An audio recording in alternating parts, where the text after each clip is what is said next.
Hey, insight number 4. We're going to go to Genesis 21, verse 19 for this one. But first of all, I just wanted to point out that the picture in the actual Come Follow Me manual, I took it out and I put it in here. You can see there. That's Sarah looking at the stars because, we often hear that, Father Abraham and that he's going to have, as many children and count his posterity as the stars.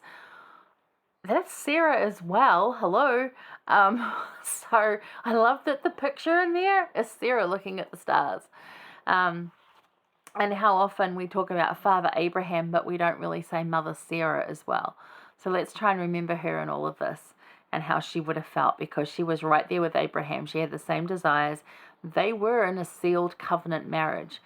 Isaac was born in the covenant, which is pretty cool for that time. So give her credit for that. And whatever happens in 21, because she has Isaac, and then Ishmael's seen doing something to Isaac, whether he was beating him up, touching him inappropriately, I don't know.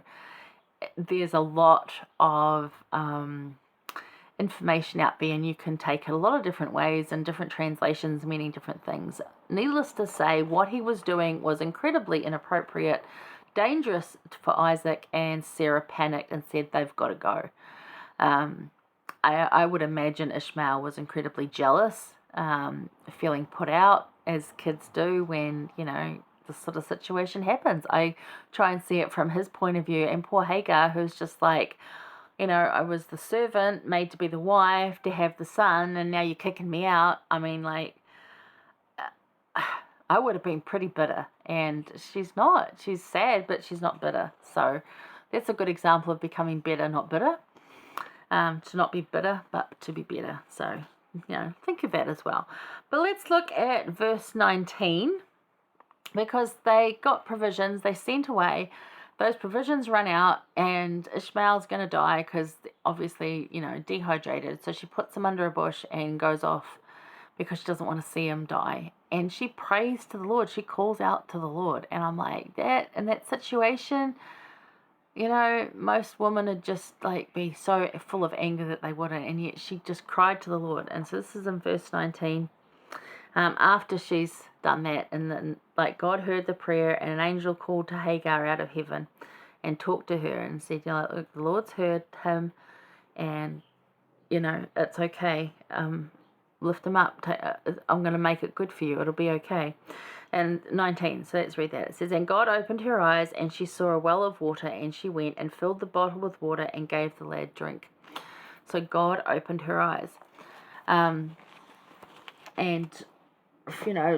he gets a wife, and they have a whole lot of kids, and a whole nation and religion of people come from that line who are still Abraham's line. So if you're starting to be critical of some other religions and some other people, remember, they're probably related to you. So be kinder. All right. But the question is, how has God opened your eyes to see things you first missed? So was the well there and she missed it because she was just wandering in the desert going, I don't know what I'm going to do. We're both going to die out here. Or did God suddenly put the well there? I think it was probably there and she's missed it. I'm doing it again. So it was probably there and she's missed it, because the number of times that I've prayed for stuff and that I've needed, or in times when I can't see a solution or can't see an answer, and I've prayed and prayed and prayed, and then suddenly God opens my eyes, or Christ opens my eyes, and I'm like, there it is. Was that there all the time? It seems, but yeah. Anyway, Hagar had limited choices, and we don't know the whole story. We really don't. We weren't there. We don't know the whole story. So I try to give compassion in these circumstances, to withhold judgment on whatever. I believe Hagar was a good woman, and she did her best. I feel for her circumstance, quite honestly. But she was desperate here, and she turned to the Lord for help. So good on her. He heard, he helped her see a solution. Again, providing. And then guided her and Ishmael to be able to live in the wilderness. He actually became an archer, it says later on, which is kind of cool. I think archers are pretty awesome. It's a good skill that I'd like to have that I'm not going to have in this life, maybe in the next life.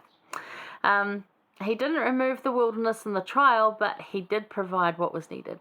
So we have to remember that too. We can really learn that he's not always going to remove the trial or the hard thing. As I said earlier in insight number 2, I'm really feeling the hard today. Today I'm in a lot of pain. You can tell because my eyes look more grey-green than they do blue. But I'm doing this anyway because it builds on my sure foundation and it keeps me focused in these times, waiting on the promise. That sort of sums up the whole thing. He doesn't remove that wilderness or that trial, but he does provide what you need while you're in that. So, when has the Lord done this for you?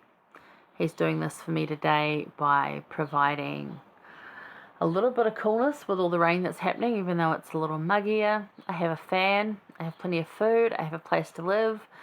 You know, there's so many blessings I could list off, and they have all come from the Lord. And some of them are not ideal how I would like them. You know, boil a jug here to get hot water in our stove, and the wiring is all weird. We've got to run an extension cord from another plug clear across the kitchen just to turn the toaster on. That's not ideal to me. And yet, I'm incredibly grateful that I have a toaster and that I can run the cord across and still make toast. So that's just something small and simple, you know, and that I have a house to even do it in. So he provides. If you look, you will see the providing. In that wilderness space, in that trial space, you will still see the providence of the Lord to you.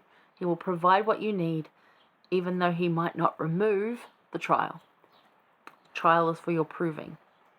Not to prove that you're worthy, but for you to have that chance to grow, like proving bread. It grows. That's proving. It's about expanding and growing and becoming better. All right. So when's the Lord done this for you? Do you have any experiences of this? Curious.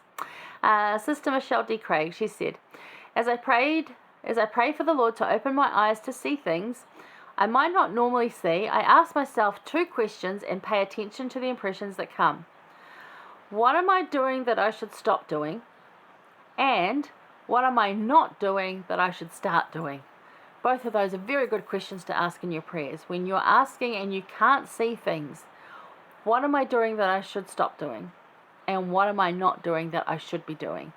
Because we miss things sometimes. Recently, I asked this and I'm like, I need to read the book more and more. The question came through, through social media actually, from a lot of our first presidents from our Quorum of the 12. And President Oaks posted about reading the Book of Mormon every day.